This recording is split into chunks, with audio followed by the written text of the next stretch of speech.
de célébrer sans s'y conformer.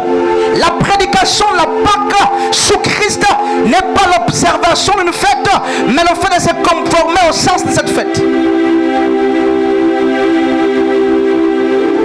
À quoi sert-il à un homme de gagner le monde s'il perdait son âme? À quoi sert-il à un homme de s'exhiber, de célébrer?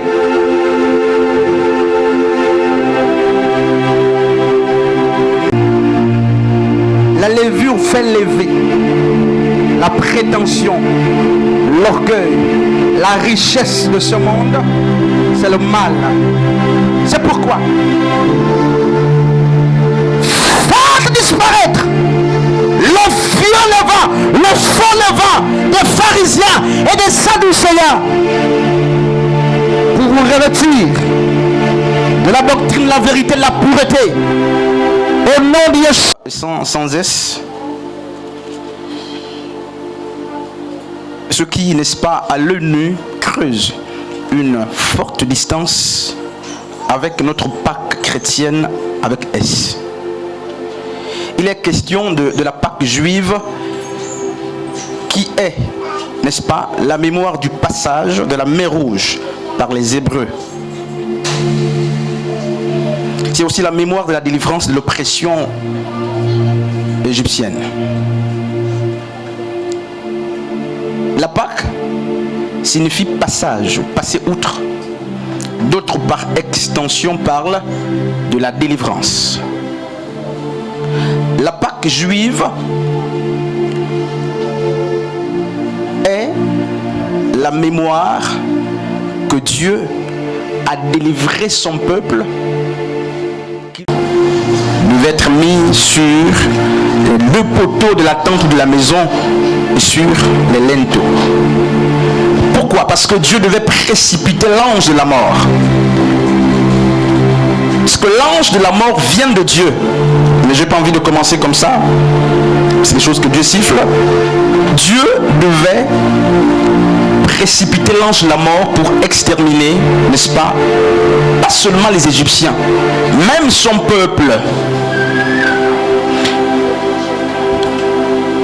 Et la chose, n'est-ce pas, la condition sine qua non pour passer outre ou pour être épargné de l'ombre, n'est-ce pas, de l'ange de la mort, qu'on soit, n'est-ce pas, du peuple de Dieu ou pas, c'était de se conformer à l'ordonnance de Dieu selon laquelle il fallait tuer un agneau parfait, prendre son sang et le mettre sur les linteaux de la porte ou de la maison. Parce que le signe qui écarte justement le peuple de la mort, c'était le sang. L'ange de la mort ne cherchait pas de vie parfaite pour écarter les gens de la mort. Au passage, l'ange de la mort ne regardait pas l'état du cœur pour épargner les gens de la mort. L'ange de la mort devait simplement regarder si l'instruction qui parlait ou qui recommandait d'imbiber le sang sur les linteaux avait été recommandée. Le sang du chevreau, ou le sang, n'est-ce pas, de l'agneau. Et cette nuit-là, autour, nous sommes à la 10e plaie. La Bible dit que l'ange de la mort est passé et il a tué. Donc Dieu tue aussi. Dieu a épargné son premier-né qui était Israël pour tuer tous les premiers-nés, n'est-ce pas, égyptiens. Tous les enfants qui étaient les premiers du ventre de leur mère. Donc c'était une confrontation entre les aînés. Si vous voulez, n'est-ce pas, Dieu épargne son premier-né pour soumettre le premier-né justement, ou les premiers-nés, n'est-ce pas, de Pharaon à la mort. Je veux parler, j'ai envie de parler du droit de naissance dans le règne des esprits, mais ce n'est pas ça le message. Nous parlons de la Pâque, que Dieu me préserve et me garde justement quand on tournait sur la prédication du jour. Dieu a donc toujours eu le souci d'épargner ses premiers-nés. Or, en Christ, nous avons aussi, n'est-ce pas, le droit de primauté sur le monde. Nous qui, jadis, étions du monde, en Christ, Dieu nous a réconciliés avec lui.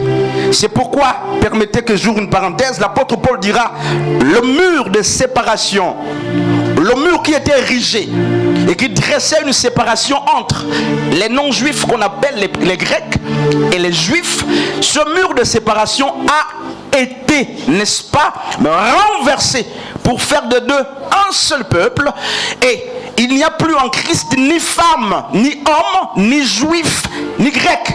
Pourquoi? Mais en Christ, il n'y a pas de sexe. En Christ, il y a un genre. C'est le genre de Dieu. Et nous sommes un seul peuple en Christ. Et comme nous avons par la foi part à l'héritage que Dieu a fait à la postérité d'Abraham dans la chair, par la foi, nous sommes Israël. Par la foi, nous avons aussi le droit de naissance. Que Dieu nous garde justement. Et la Bible dit que la mort va frapper les premiers-nés égyptiens. Et le premier-né de Dieu va être épargné. Il va traverser la mer Rouge. Parce qu'il allait quelque part, il allait vers la terre promise. Amen. Nous parlons de l'esprit de la Pâque qui a été chassé des églises. Le thème, c'est l'esprit de la Pâque chassé des églises. C'est atypique.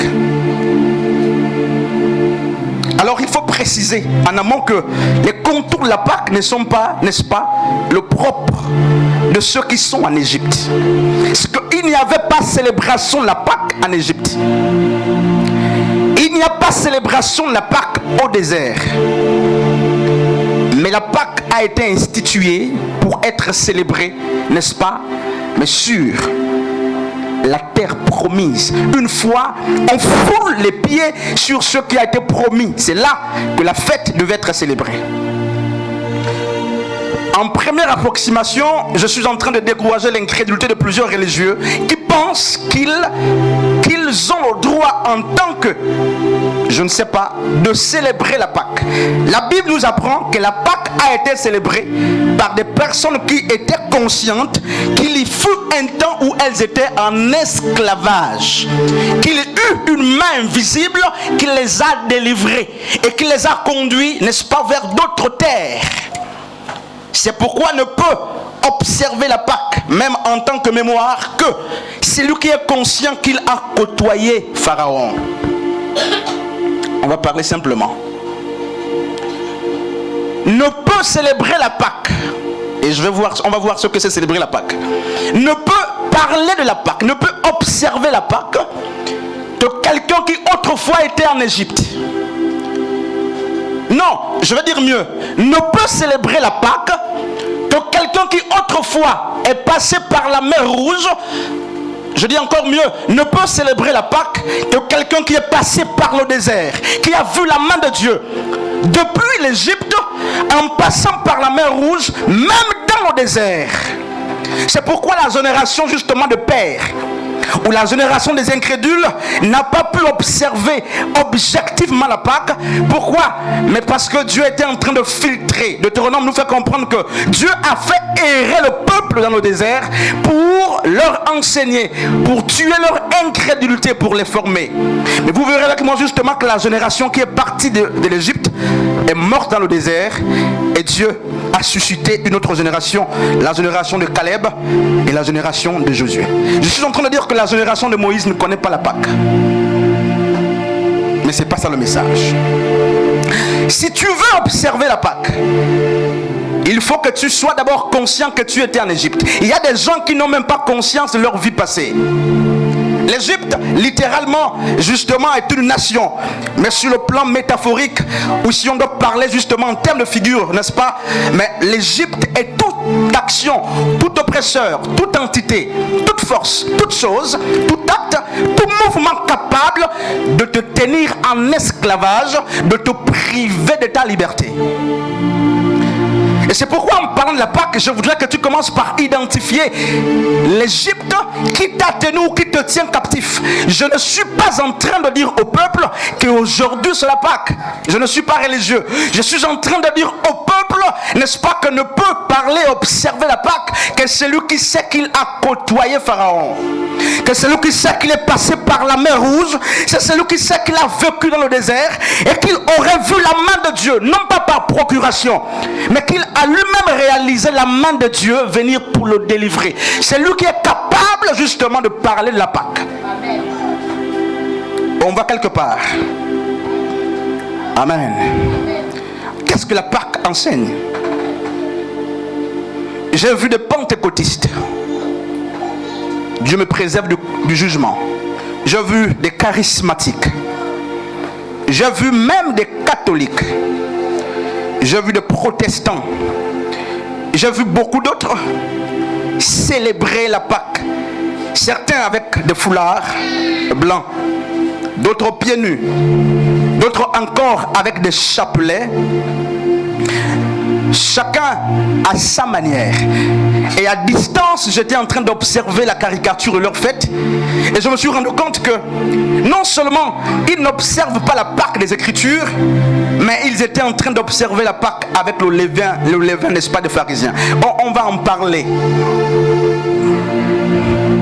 C'est une autre Pâque qui était célébrée. C'est pas l'occasion. La Pâque n'a jamais été l'occasion où il faut avoir des meilleures prestations de chantres. Ce n'est pas une occasion de nos prédicateurs pour faire des meilleures prédications. La Pâque doit être une prédication qui nous amène à comprendre la mémoire justement de ce qui s'est passé en Égypte et de comprendre ce que Christ nous enseigne par la Pâque. Amen. Une des premières leçons qui saute à l'œil nu, n'est-ce pas, de la Pâque, c'est que l'Égypte n'est pas une résidence éternelle pour tout enfant de Dieu en captivité. L'Égypte n'est pas une résidence éternelle pour tous ceux qui sont de Dieu. Tout enfant de Dieu en captivité doit comprendre que l'Égypte n'est pas une résidence éternelle. Parce que ma souffrance est pour un temps, que ma honte est pour un temps, que mon humiliation est pour un temps, que pour ma stérilité c'est pour un temps, mon chômage c'est pour un temps, mon manque d'employabilité c'est pour un temps, que mes échecs sont pour un temps.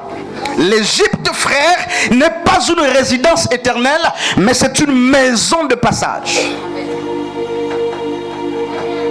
C'est pourquoi, frère, je viens te réconforter ce matin pour que tu comprennes, n'est-ce pas, que ce que tu es en train de vivre,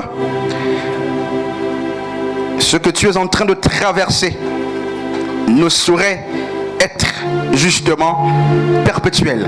Yeshua va dire ceci, Dieu va dire ceci dans Exode 3:7. Il dit: j'ai vu la souffrance de mon peuple. Et quand vous prenez ce passage, vous le collez à Jean chapitre 10, Jean 11, vous verrez que Christ est informé de la souffrance de Lazare. Mais il observe à distance comment Lazare est en train de souffrir. Lorsque Dieu dit j'ai vu, il est en train de dire que ce n'est pas seulement aujourd'hui que j'ai conscience de la souffrance que vous endurez. Il dit: je connais non seulement ce que vous endurez comme souffrance, mais je connais même où vous vous situez. Je connais les conditions que vous êtes en train de vivre. Je connais même la nature et l'identité de votre oppresseur. Nous parlons d'un Dieu qui dit: j'ai vu ta souffrance. C'est pas Moïse qui a dit: j'ai vu ta souffrance, parce que Moïse lui-même avait besoin de la délivrance. C'est pas le pasteur qui dit: j'ai vu ta souffrance. Nous pressons l'agneau, n'est-ce pas? C'est pas le docteur qui dit: j'ai vu ta souffrance. Il y a quelqu'un qui était au-dessus, n'est-ce pas, du rédempteur Moïse, qui dit: j'ai vu la souffrance de mon peuple. Il semble que Dieu est présent depuis que la souffrance a commencé, pendant qu'il souffrait. Et il dit, en disant: j'ai vu, Dieu dit: le temps est arrivé où la souffrance doit connaître une finalité ou une finitude. Dieu disait, le temps est arrivé où ce que j'ai permis depuis longtemps doit cesser. La Pâque nous apprend donc que l'Égypte n'est pas une résidence. Amen. Ça, c'est une des premières choses. Mais il y a deux points sur lesquels je vais m'appesantir. Ils sont encore plus bas. Le deuxième point ou la deuxième vérité, c'est que tout départ de l'Égypte, ce que la Pâque nous enseigne, c'est que tout départ de l'Égypte n'est pas une synonymie, n'est-ce pas, d'avoir foulé déjà ses pieds sur la promesse ou sur la terre promise. J'aimerais justement rappeler aux chrétiens d'après Nombres chapitre 14 à partir du verset 2 ou 1 Corinthiens 10 à partir du verset 4 jusqu'à 10 que partir de l'Égypte, comme beaucoup de chrétiens l'ont fait, n'est pas une prétention que nous sommes déjà arrivés à Canaan. Le fait pour les chrétiens d'avoir dit oui à l'appel de Dieu, d'avoir accepté la vocation, d'avoir répondu à l'appel, n'est-ce pas, à la prédication de l'appel, ne signifie pas que l'Égypte est finie. Ces hommes sont partis littéralement de l'Égypte, mais 1 Corinthiens 10, à partir du verset 4 à 10, nous apprend qu'en sortant de l'Égypte, ils ont tous péri, presque tous péri, n'est-ce pas, dans le désert. La Pâque s'est passée outre, mais si la Pâque nous permet de passer outre, et si elle est incapable de nous amener, n'est-ce pas, sur la terre promise, c'est une Pâque illusoire. Si nous avons accepté l'appel de Dieu, s'il semble que la prédication nous a attirés vers Christ et que nous mourons dans le désert, la Pâque ne sert absolument à rien. C'est pourquoi le peuple, pour avoir été conditionné par la pression du désert, va dire à Moïse, nous étions mieux en Égypte, fais-nous répartir en Égypte. Il y a aussi beaucoup parmi nous qui parlent le même jargon, même si c'est d'une manière, n'est-ce pas, monologuée, si c'est une manière interne, même dans la manière de faire, il y a plusieurs parmi nous qui disent « je t'aime mieux ». Je t'aime mieux. Et je mets les points de suspension. Parce que le désert exerce la pression. Et la pression du désert, la Bible nous dit, c'est pour nous purifier, nous émonder, afin de nous préparer pour, n'est-ce pas, la terre promise. Mais ceux qui n'ont pas perçu cela comme, justement, Dieu le veut, pensent qu'il est question de s'asseoir sur la pression qu'exerce le désert pour réclamer, justement, le retour en Égypte. Ils avaient soif. Et le peuple a dit à Moïse, que boirons-nous? Ils avaient faim. Et il y avait la providence, un même repas tous les jours, la manne. La manne était du pain venu du ciel. Un pain qui a nourri le peuple pendant au moins, d'après les Écritures, 40 ans dans le désert. Ce peuple au désert avait non seulement la providence du ciel, il avait la protection de la colonne de feu de la nuit, le jour comme la nuit. Vous connaissez l'histoire, je ne vous apprends rien. Ce peuple n'a pas vu son vêtement être usé. Ce peuple n'a pas vu ses chaussures être usées.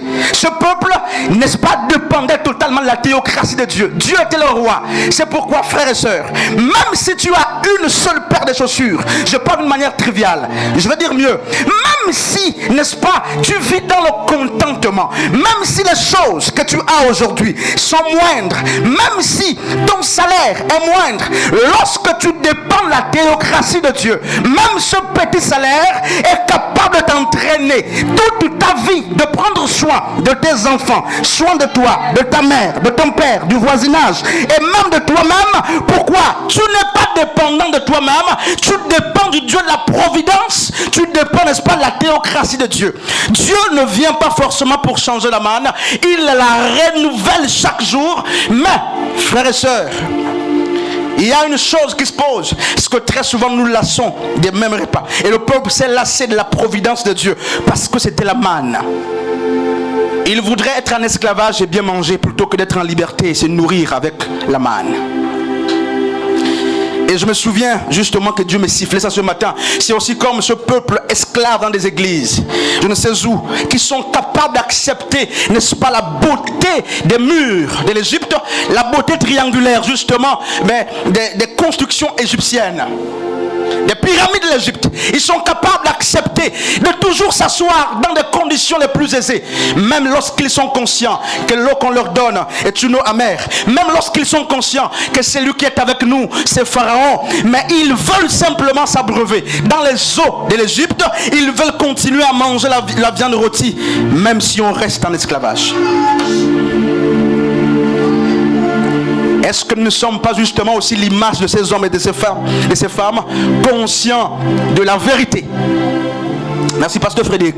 Conscients, n'est-ce pas, de la souffrance que Pharaon nous endure, mais nous avons décidé d'y rester parce qu'il y a des eaux en permanence. Nous avons décidé d'y rester parce qu'on contemple les pyramides à tout moment. Regarde frère, il y a des relations qui sont comme celles de Pharaon. Je ne suis pas en train de décourager quoi que ce soit. Je préfère ne pas parler des relations, mais il y a des situations, c'est encore mieux, qui sont comme l'Égypte, n'est-ce pas, où vous avez presque tout. Il semble que vous avez une fausse liberté parce qu'ils avaient leur ville qu'on appelle Gozen. Mais Gozen était sur le territoire égyptien. Je ne sais pas si tu comprends. Des fausses libertés. Vous êtes dans votre ville, vous jouissez pleinement de votre liberté dans votre ville, mais vous oubliez que cette ville est entourée par les mêmes murailles qui encerclent l'Égypte.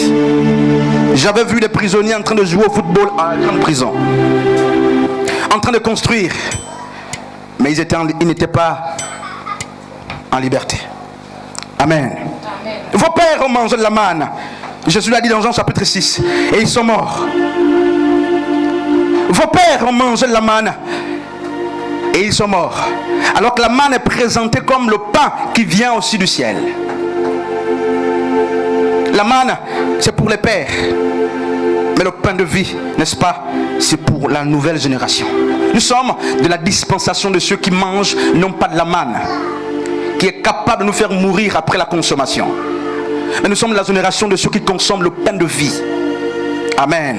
J'écoutais quelqu'un prier et la personne disait, et moi-même aussi je disais, il semble que les deux prières étaient justement superposées, ou elles étaient équilatérales, je veux dire isocèles, elles se suivaient les mêmes mesures.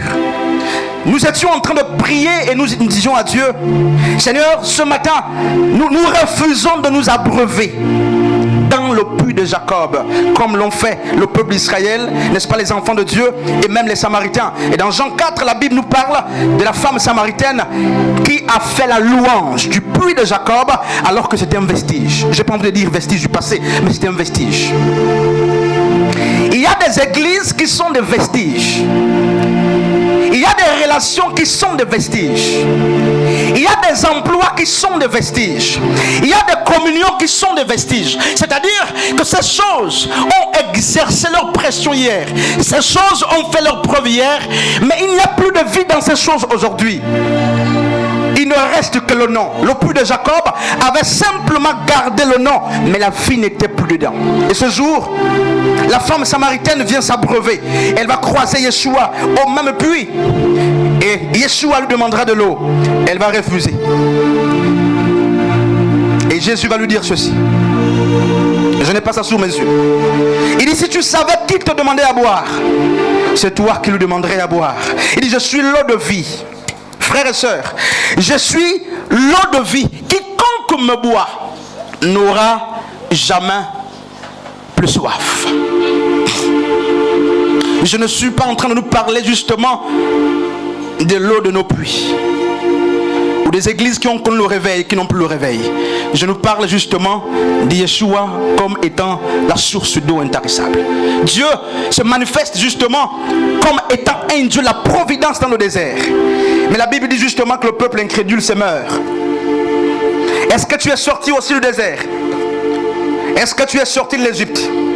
Frères et sœurs, il n'y a pas de garantie en Christ. C'est pourquoi nous, hommes de Dieu, quand nous enseignons, même lorsque nous enseignons l'humilité, avec le temps et la sagesse, nous comprendrons et nous avons compris que même lorsqu'il faut enseigner le péché, lorsqu'il faut enseigner la repentance, il nous faut nous-mêmes être humbles. Paul dit, je crains qu'après avoir prêché aux autres, que je ne sois moi-même désavoué. Tout homme de Dieu qui prêche la prédication, la repentance, doit se vêtir d'un vêtement, permettez la redondance, de l'humilité humilité totale. Parce que sorti de l'Égypte, on peut s'arrêter au désert. Et il y a beaucoup même assis ici qui sont morts depuis le désert. Il y a beaucoup qui exercent, mais ils sont morts dans le désert. Il y a beaucoup qui marchent, mais la Bible dit qu'ils tournaient à rond dans le désert. Or, c'est lui qui tourne à rond, sans se rendre compte qu'il tourne à rond, croit qu'il est en train de progresser. Mais le jour que Dieu t'ouvrira les yeux, pour que tu te rendes compte que tu es en train de tourner sur place, tu es en train de tourner à rond, tu comprendras que tourner à rond, c'est pas marcher. Tourner à rond dans le ministère, c'est pas marcher. Dans la relation, c'est pas marcher. Il faut qu'il y ait des pas qui vont vers l'avant. Les pas qui font, n'est-ce pas, un mouvement circulaire, vous retardent, vous passez le temps sur place, vous n'évoluez pas, vous ne grandissez pas. Et à cause de leur incrédulité, Dieu les a fait tourner à rond. Et vous voyez ce que la Bible dit? Le Seigneur a imposé un chemin plus long, alors qu'il y avait justement un passage très court pour arriver à la terre promise. Parce que c'était le temps pour lui de purifier. La Bible dit, Dieu va lui-même choisir un chemin plus long. Merci Seigneur. C'est que ceux qui sortent de l'Égypte ne doivent pas eux-mêmes chercher le chemin pour aller à Canaan. Ils doivent se soumettre à Dieu pour que Dieu lui-même choisisse le chemin qu'il faut pour aller. Pourquoi? Même si le chemin que Dieu a choisi est long, comprend justement l'essence de son choix. Dieu voulait les émonder, les purifier. Parce que s'ils partaient par le chemin plus court, très vite ils devaient fouler les pieds à Canaan avec les imperfections de leur cœur. C'est pourquoi parfois Dieu permet qu'on soit retardé sur des choses qui sont plus proches de nous, plus simples, n'est-ce pas, foulées, parce qu'il y a des caractères à briser et il nous prépare, n'est-ce pas, pour des meilleurs lendemains. Amen. 1 Corinthiens 5, 7. Je vais quand même lire ce texte. Mais je préfère que quelqu'un le lise. 1 Corinthiens chapitre 5. Le verset 5. Pardon, 7 à 5. 1 Corinthiens 5. Depuis le verset 7e jusqu'au verset 8. C'est mieux. Oui. Qu'est-ce qu'il dit?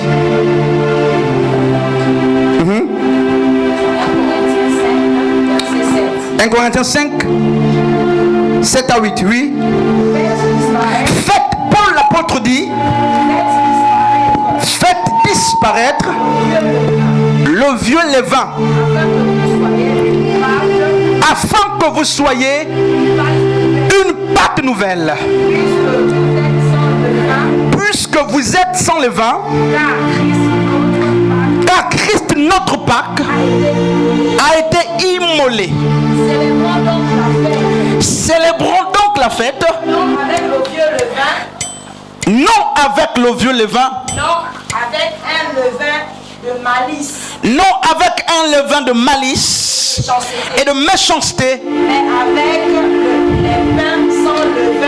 avec les pains sans levain. De la pureté et de la vérité. Merci. L'apôtre Paul parle aux chrétiens. Il leur dit c'est le moment de la Pâque. Mais il rappelle non pas aux païens, il dit aux chrétiens, célébrons la Pâque avec le pain sans levain. Mais mieux encore, il dit, faites disparaître le levain des pharisiens pour que votre Pâque soit pure. Parce que ce qui rendait pure la Pâque, ce n'était pas tant le pain, mais ce qui rendait pure la Pâque, c'était l'absence, n'est-ce pas, de la levure. Et je vais m'arrêter pour appuyer. Ce qui rend pure la Pâque, d'après Paul, ce n'est pas la présence, n'est-ce pas, du cérémonial. Ce qui rend pure la Pâque, d'après Paul, ce n'est pas qu'il y ait un rassemblement de chrétiens autour, n'est-ce pas, la mémoire d'un événement passé. L'apôtre Paul nous apprend que ce qui purifie la Pâque, c'est le fait que notre pain de la célébration de la Pâque manque de levure. Je vais mieux dire, la levure est la richesse du monde imposée à notre esprit. De même, justement qu'il y a dans Jean, Matthieu chapitre 6, les réalités spirituelles qui embobinent le cœur ou l'esprit pour le croître. De même, le monde se propose de nous donner une certaine levure. Et Matthieu chapitre 5 va dire: heureux les pauvres en esprit, car ils hériteront le royaume. Je veux mieux dire, heureux ceux qui sont affligés, car le royaume des cieux est à eux. L'apôtre Paul dit ceci, que la richesse du pain, n'est-ce pas, si le pain est riche avec la levure du monde, chaque fois que nous célébrons la Pâque, c'est une Pâque, n'est-ce pas, hypocrite, c'est une Pâque des pharisiens. Alors qu'est-ce qu'il dit? Il dit: je suis conscient que vous êtes riches en esprit. Et la richesse de cet esprit, c'est l'hypocrisie. La richesse de cet esprit, c'est la méchanceté. Je vais aller plus loin. C'est des adultères, c'est des querelles, c'est des fornications, c'est des accusations, c'est des complots. L'apôtre Paul dit: il y a longtemps, nous avons observé la Pâque, même comme le peuple d'Israël, qui s'apitoyait simplement sur le pain, sans comprendre l'essence. Il prenait un pain pour disparaître, n'est-ce pas, le vieil homme. L'apôtre Paul dit: si vous savez commémorer, n'est-ce pas, l'histoire ou la fête de Pâques sans S, sachez que l'essence, c'est de faire d'abord disparaître le levain des pharisiens, ceux qui t'enflent l'orgueil, l'adultère, le mépris, le vieil homme en nous. Comment sommes-nous capables, comme beaucoup que j'ai vu, comment sommes-nous capables, en train de prêcher la Pâque, sans présenter l'essence de la Pâque? Je suis en train de rentrer. Comment sommes-nous capables de nous asseoir et d'écouter une prédication qui parle de la Pâque? Parce que beaucoup s'attendent qu'on amène les œufs, qu'on amène de l'herbe amère, qu'on amène, n'est-ce pas, un agneau rôti, pour qu'on en mange. Il y avait du bruit dans mon quartier jusqu'au matin. J'ai dit: Dieu, amen. Dieu soit loué. De 18h jusqu'à 6h, ils étaient en train de célébrer la Pâque. La Pâque n'est pas une affaire de louange. Frères et sœurs, lorsque 1 Corinthiens 5, 7, 8 ou 7, 10, l'apôtre Paul dit: faites disparaître. Il ne parle pas aux hommes extérieurs du temple, il dit aux gens de l'église: vous observez les jours, vous observez, n'est-ce pas, les temps, vous observez des fêtes, mais vous oubliez l'essentiel. Lorsqu'on observe la Pâque, voici l'attitude qu'il faut avoir. En fait, la vraie Pâque n'est pas littérale, elle est figurative. Il s'agit de faire disparaître le levain de l'homme impur. C'est pourquoi, l'ayant compris, de moins en moins, je laisse le soin à l'église de célébrer la Pâque comme étant un événement passé. Pourquoi? Parce que la vraie Pâque n'est pas dans la célébration, justement, ou la mémoire du passage de l'Égypte ou du désert. Mais la vraie Pâque, c'est aussi le fait d'avoir compris que Christ, le fait qu'il s'est tabernaclé à moi, il est censé crucifier ma chair et ses passions.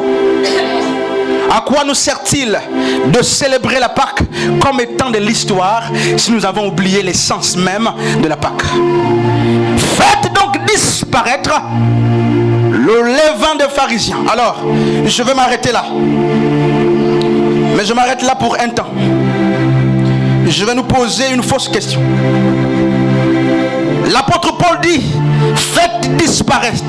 Il cite deux choses qui sont deux termes génériques. Il dit la malice et la méchanceté pour faire venir, pour faire appel à deux choses génériques: la vérité et la pureté. Alors, je vais laisser les Corinthiens à côté et puis je vais faire appel à ce peuple. Qu'est-ce que nous devons faire disparaître? Je vais laisser ce peuple et je vais t'interroger individuellement.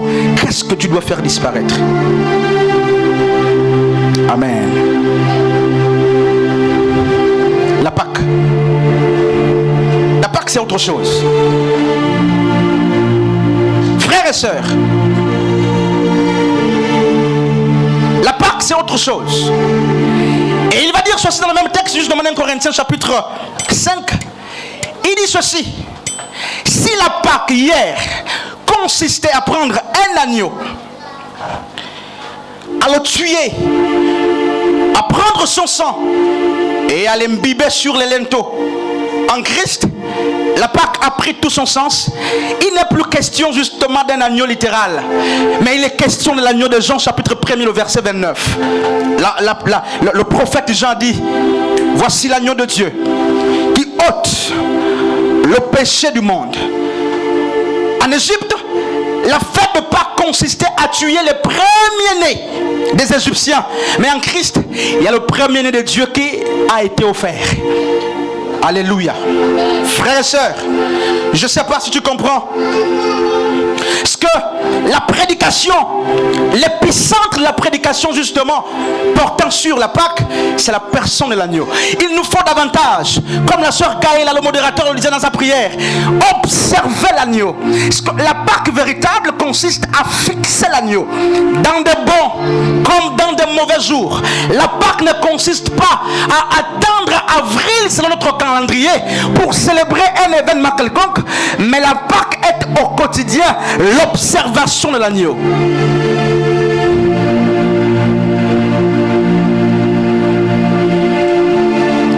Alors s'il y a certains qui attendent la fête de Pâques pour prendre certaines dispositions parce qu'il y a des chants et des cantiques, il y a d'autres qui ont compris que Paul a dit Christ notre Pâque.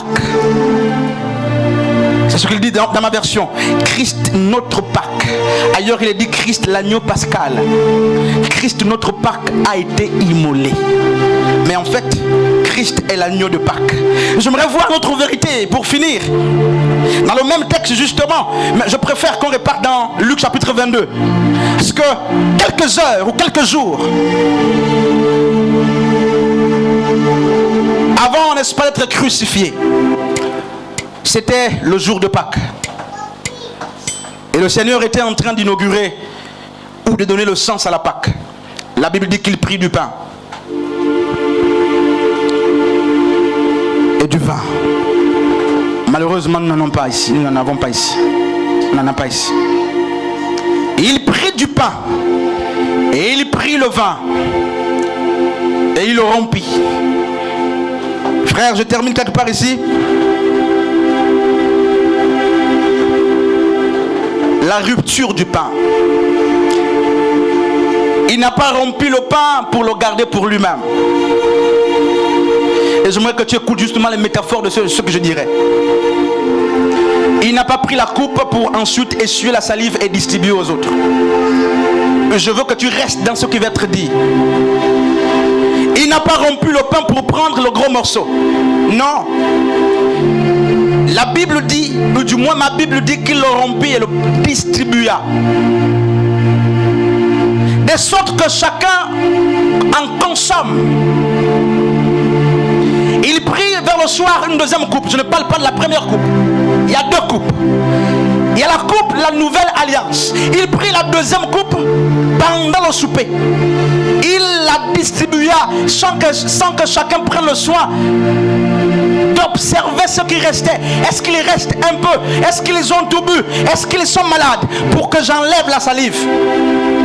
Mais en fait, plus loin il va dire ceci. Faites ceci en mémoire de moi. Jean 13, Jean 15 dit ceci. Chaque fois que vous le ferez, c'est ainsi que le monde saura que vous m'appartenez. D'autres versions disent mieux. Chaque fois que vous le ferez, le monde saura que vous êtes mes disciples. En fait, Jésus était au jour de la Pâque en train d'enseigner le don de soi et non la rupture du pain.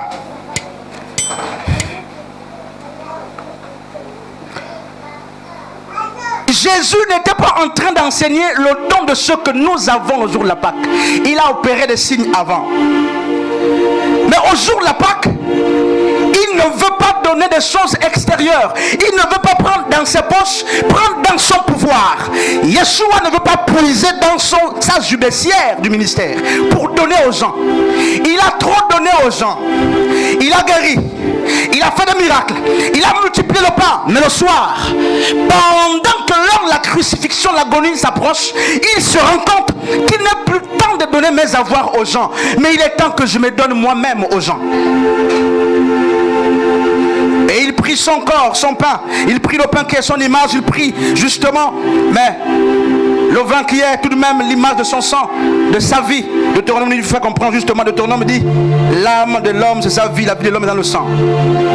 Et il va le donner. Il va dire ceci, prenez ceci en mémoire de moi. Frères et sœurs, la Pâque,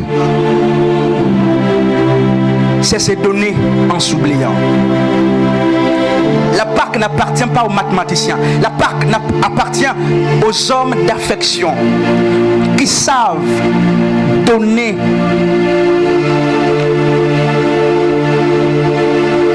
sans attendre en retour. Et ce jour, Yeshua a même donné à Judas la coupe et le pain. Même quand bien même il savait que Judas devait le trahir. Le don de soi. Le don de soi, c'est pas le don de ton argent. Non frère, le don de soi, c'est le don de ce que tu es, c'est toi qui te donnes. Parce que nous sommes dans les offrandes littérales qui consistent à donner ce que nous avons. Très souvent, nous donnons à Dieu ce que nous avons sans nous donner nous-mêmes. Mais la Pâque enseigne le don de soi. Pour qui? Pas pour Dieu d'abord. Jésus va dire qu'il s'est donné pour ses amis. La Pâque, c'est comme l'amour agapé. C'est le prolongement de l'amour agapé. N'est-ce pas? C'est la capacité de donner sans se retenir.